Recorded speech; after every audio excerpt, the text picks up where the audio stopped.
because it's difficult. Being married, having 9 children, that's the most major career I think a woman could have in terms of the time and the energy that it takes to do those things. So does she sometimes take extra pride in things that you're doing because she was not able to do them? Such as, you mean, such as? Or just the things that I think women can do nowadays that in her era, it was unthought of, especially being a religious person. Some things you would never. I would say definitely. She does. Oh God, I lost my thought. There was something I was going to bring up with Mother in this particular. Does this conversation, does it just bring back memories and different things of your mom, just things that pop in your mind and different happinesses or joy? There's one picture in particular that I just enters my head all the time when I think about Mother, and I'm sitting in her lap and I have my head on her chest and I have a smile on my face, and that was happiness for me, being with her. Well, that's certainly a beautiful image. Let's talk a little bit about your dad, your relationship with him. I read a particular story that said that at one point when you were a little girl, he asked you to call him Joseph and not Dad anymore.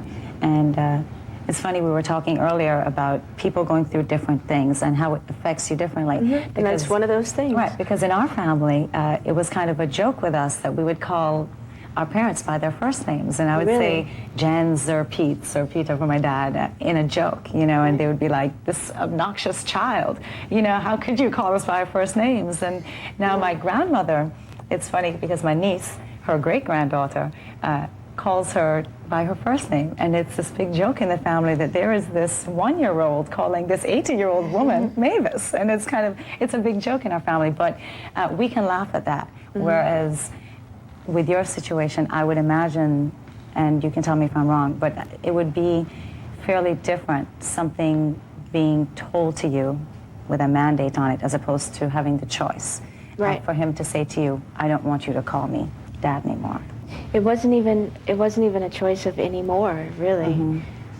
It was, don't call me that. And I tried, the thing is I've always called him Joseph. I tried calling him Dad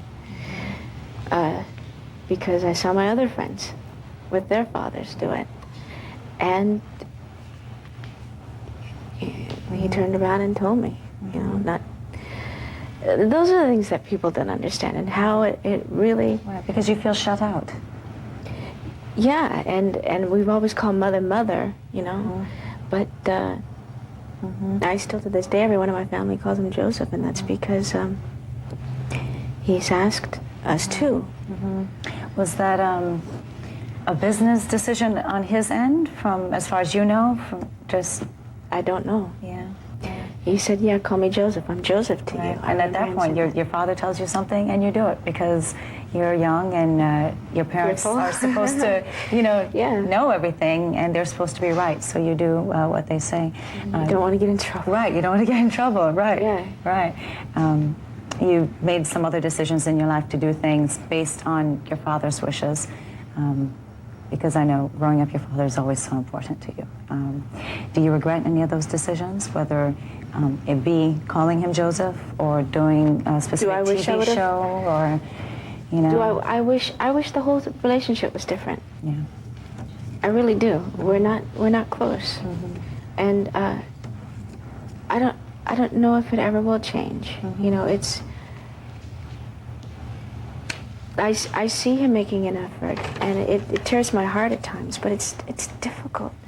It's difficult for me because I'm so used to it being one way. It's not like overnight. Change is difficult, especially after so many years. Yeah, it's like now I'm supposed to change because I don't know if it's him realizing how truly important family really is. I mean, he may have known it from the get-go, but may really not have known how to express his love, is what it is for me. And it has to do with the way that he was raised and what happened in his childhood. And he left home at a very young age. And he was a very strong person. And maybe it's just solely that, him not knowing how to express his love. And it really took its toll on us, you know, as kids. And yeah, it's real painful. We learn a lot more easily now, I think. And I think our parents' era is just so different. I know my grandfather just passed, and my father said to his sister, "Did you tell him you loved him?" And she said, "Yeah, every day." And he said, "Wow, I never told him I loved him." And that's... He wishes. He so wishes, because he may not have had a good relationship with him growing up, but later on in life, he started to mend those broken bonds, and he never got to that point to be able to break the pattern and say it, and he regrets it now. I guess that's my next obstacle, you know, is with my father, and it's going to be real tough, and it's going to take a lot of time for myself, because it's just, there's a lot there that I haven't gotten over, and that I'm still working on, and it's just real difficult. And sometimes you can't go to the person because they just don't understand, and certain things maybe I can, but with time will tell, and hopefully things will change for the better. Groove. I'm Rachel, and we're here on the balcony of Janet's house out in Malibu. It's beautiful out here. Absolutely beautiful. It really is. It's a little cool this time of year, but it's very beautiful. Cool. Everyone thinks California is hot all the time. It's not. It's pretty cool. Yeah. I think it's warmer inland than it is. Right, definitely. I've read a lot of stories recently that, in magazines and papers and things, of you talking about this mysterious cowboy, this messiah, this person who you seem to just instantly gel with, but you don't really give us a lot about who he was. And no, I don't. I have purpose. Okay. I don't. Okay. I don't think it's fair. Okay. Is that on his side? Yeah. And people bombarding him and wanting interviews and that whole thing. And so what did you and Janet talk about? He's always been a very private person, and that's the way he likes it, and that's the way it should be. Right. Is this someone who you knew before, or was it someone who... No, it's just someone that I met not that long ago, actually. Right. Yeah. And he's just an incredible man. He really is, and he's helped me a great deal. Right. What's the extent of your relationship with him? He's truly a friend. He's there for me when I need him. It's times when I call early in the morning, late at night, he's there for me, and I'm very thankful to have someone like that who is as wise and has had the experience that he's had in his life. I mean, he's experienced so much. He's an older man, and he really is a cowboy. And to be able to talk with someone who's pretty much done it all and can totally understand where I'm coming from. Right. I'm very thankful to have someone like that. Right. Do you think that a big part of your relationship with him and what you felt when you met him was you? Because if you had met him at another time in your life, you might have blown him off had he come to you and said... you know, I've always said everything happens for a reason. I really do believe that. And God works in mysterious ways. And I think this was just one of his ways of working his magic, I suppose, for me. And putting me, I mean, I never in a million years thought never went any place to meet a person, nothing like that, where our paths crossed, and that's how it happened. And it was someone that I needed at that particular time, someone like him, to help me through a lot of what I was going through, and someone with the experience that he has had, like I said before. And I'm real happy.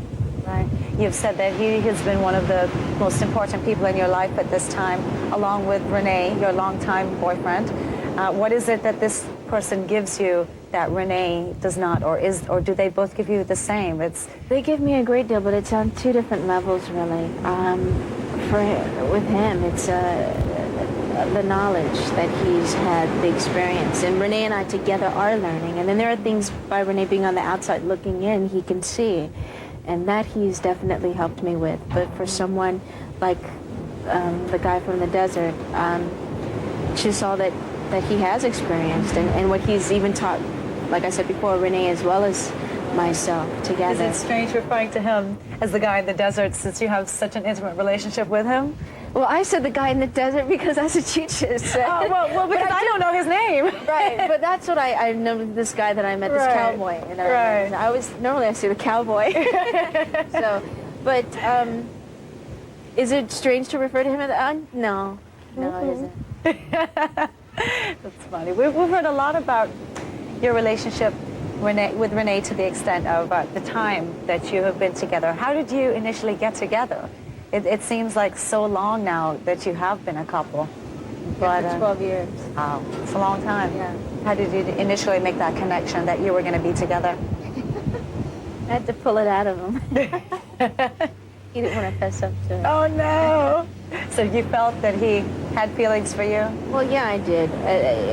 It's really weird. I mean, we were really good friends for 4 years. We were best friends. And through my marriage with James, he was there for me. And he was someone that I'd call up and cry to all the time, or whatever the case is. Yeah. Need someone to talk to about certain things. And he was always encouraging me to keep on and give it another shot and do this and do that and try to make it work. And eventually it just didn't work out. So we were still good friends, and we started hanging out more.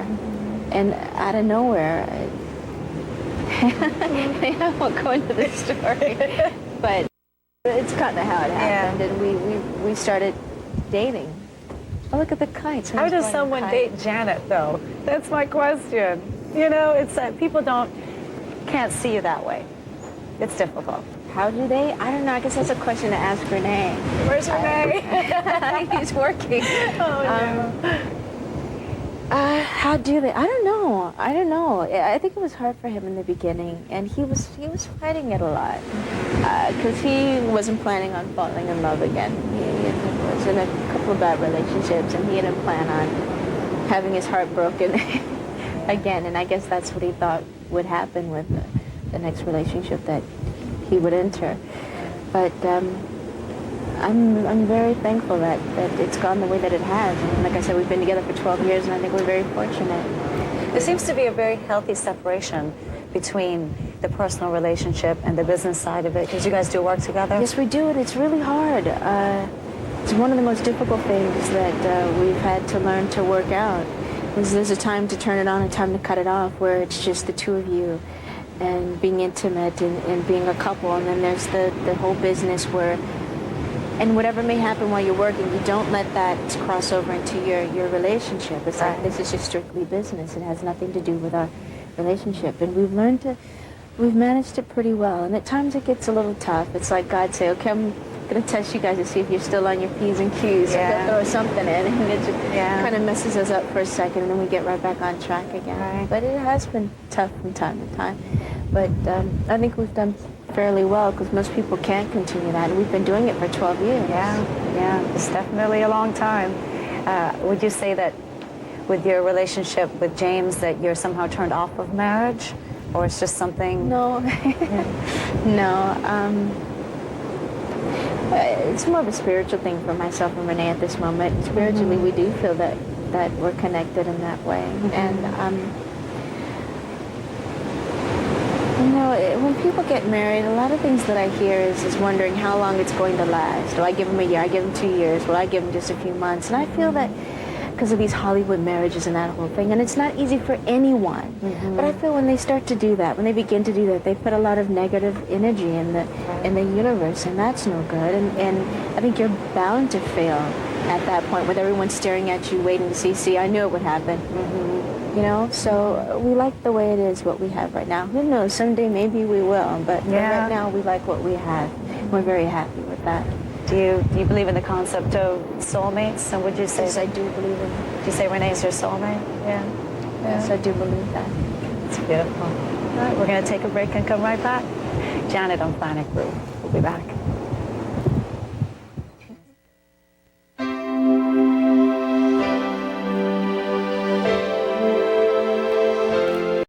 But there's a whole different level of freedom on this album than I've ever seen before.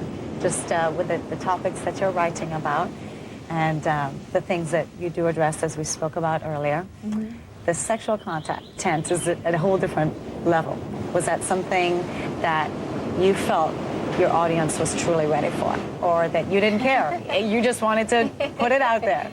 Are they ready for it? I don't know. I think some people are, some people aren't. It's Right. the way that I see it. Not everyone's going to be. But I think the biggest misconception with that is people are totally saying all this S&M bondage. That's not what I'm into at all. Right. I think there's with everything that I've ever spoken about when it comes to that, even on the Janet album, I think there's a way to be very sensual and very sexy. And not to say that there's anything wrong with that if someone is into that, but that's not what I'm into. I think there's nothing wrong with a blindfold or having your hands, your wrist bound while you're anticipating your lover's every move. And that can be very sensual, very sexy. It doesn't have to be something that's painful or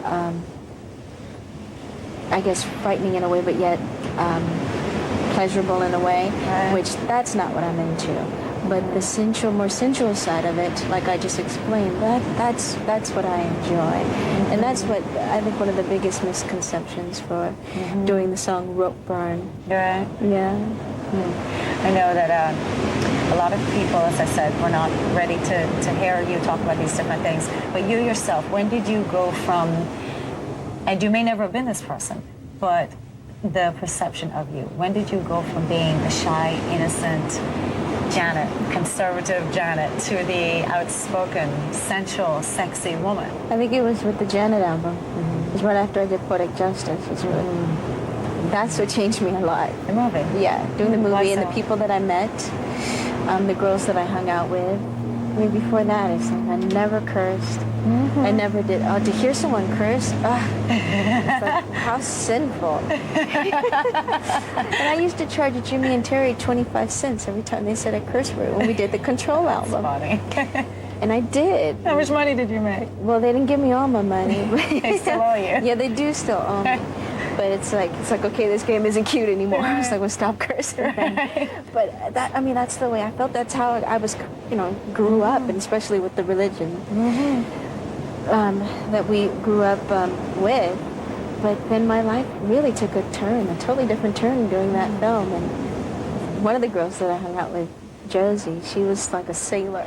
It was so funny. And there were a lot of curse words in the film. And I mean, I had to, so that it would kind of sound natural when something did come out of your mouth. You know what I mean? As opposed to it sounding really unnatural. Right. So, but then once I started, I couldn't stop. It's addictive, right?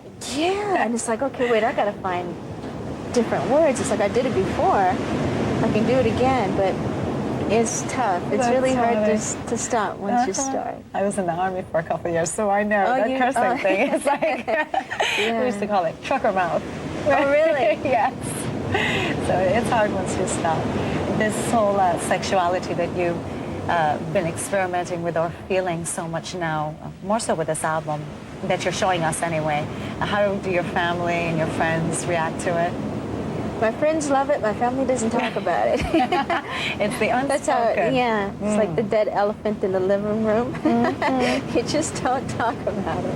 You pretend as if it's not there. No, but they've told me that they love the album. But they really don't talk about that part of it.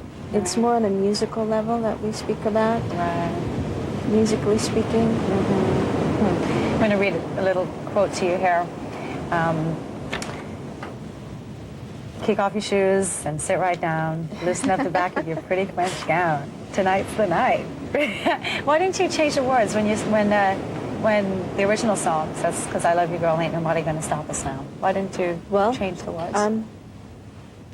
For one, I love the way it was written, but the main reason was because it's reality for a lot of women. And if I was to, ever since I was a kid, when I sang the song, I sang it with girl. I never said boy or guy, and I wanted to leave it like that. And it's reality for a lot of women, and for a lot of my friends, it's reality for them. And it's hard, coming out, and very difficult, and how your friends and family will perceive you or even accept you, will they? So that makes it really tough for a lot of people.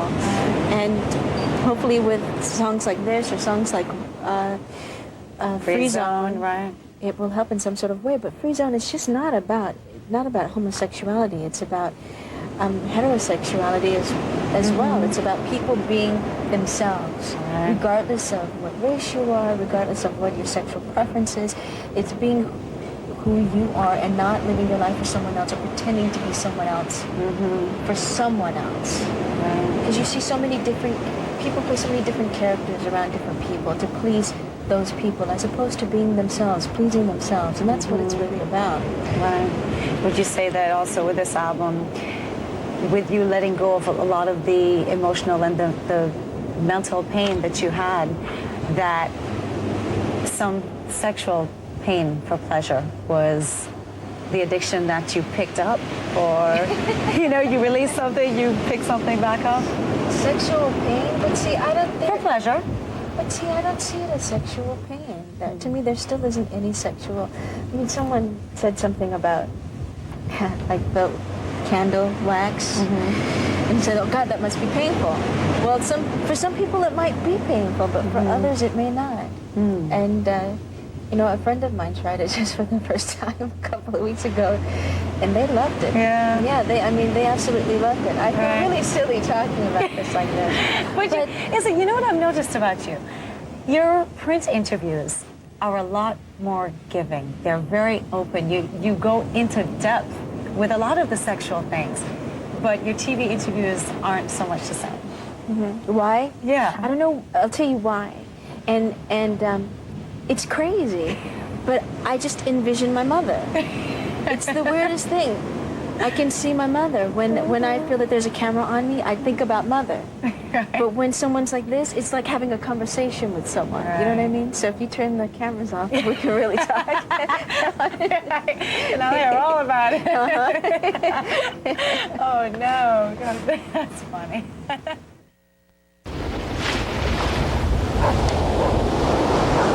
Well, let's switch it up a little bit, talk a little bit about success and money and those things, and the whole idea that money brings happiness and that money is success. What are your thoughts on that?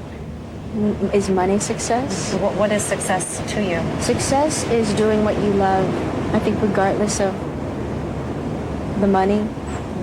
Doing what you love, being happy, that's success to me.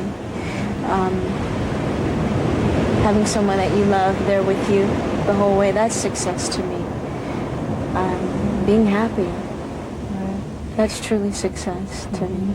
With every family, I think success does mean different things. For some people it's finishing high school, for some people it's getting a job in a bank, for some people, accomplishing your goals. Right, exactly. What do you think your family now views success as, having so many of you be quote-unquote successful in the eyes of society in music? I would think just that. Love, happiness, more so than anything, the happiness. If you woke up tomorrow morning and all the success and all the fame were gone, what would be the one thing that you would have learned? That I would have learned if you woke up and everything, all the success was gone? That it's not as important as love and happiness. Because truly, I can wake up tomorrow and it can all be gone. I mean, when you sit here and you think about what happened in what was it, in the 20s with the stock market, and how the whole depression hit, and all these people that were so wealthy, all of a sudden they lost all their money and they were committing suicide over losing money. That's what I mean. So obviously it's like, what had the world at that point? I mean, even today, had it come to feel that that means the world to them, that they're going to kill themselves because of that. Right. And you can survive when it comes to love. It's beautiful. Well, we're going to change it up a little bit again. And now you've also won many awards. You've done many things in your life.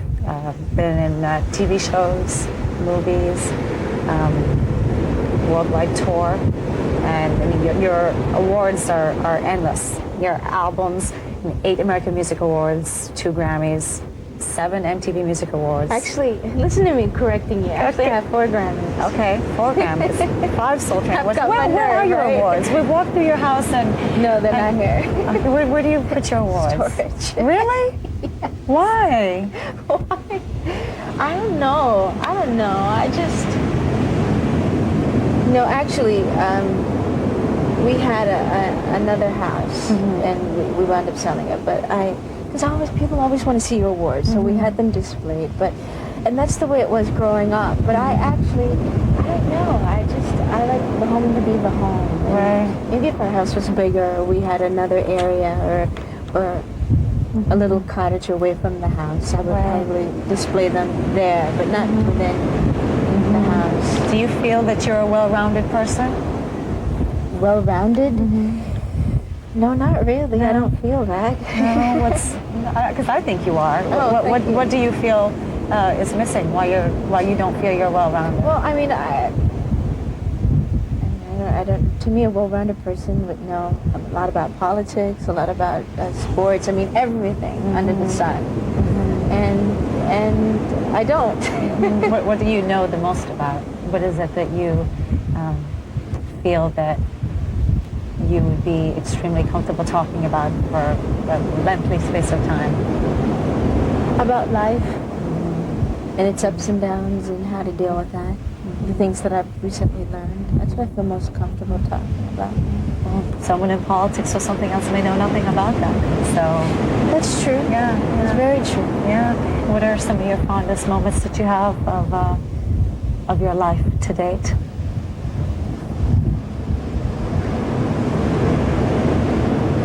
Probably a lot of them would be being on tour, things that have happened. Are you going to go on tour with this album? Oh yeah. We start in Washington, D.C. Excellent. On July 9th is our first show in the States. Oh, we are looking forward to in your guys' backyard. We are going to be there for sure. What's your all-time favorite line from a song that you've done that stands out? Together Again. And this is horrible. You're asking me now. I just blanked. I gotta sing the song. If I had a good voice, I'd sing for you. But that's a beautiful song. When I feel that I don't belong, draw my strength from the words when you said, "Hey, it's about you. Look deeper inside you." It's beautiful. Now, what does Janet do when she's not touring and she's not writing music or doing anything with the industry? What is it? What is your favorite? I love to read. I love hanging out with my friends. Like I said, going to the clubs, being silly. Or we come here and Ricardo makes like a great dinner or lunch, and everyone loves that. And they're always putting in their orders. I want this. I want that. And we just have a great time. We'll play music and we'll play games. So we do a lot of that here at home too, which is fun. And they'll wind up staying the night sometimes. So that's how I am. Any regrets in your life? Regrets? Yeah. No, not even the points that weren't the greatest, because they've taught me a great deal about myself and it's helped me to grow. So I don't regret any part of it. Well, thank you so much for allowing us into your home. Thanks for coming. I know how precious your time is, and we really appreciate you spending this day with us here. Thank you for coming. Thank you so much. Janet Jackson on Planet Move, everyone. Thanks so much for spending this time with us.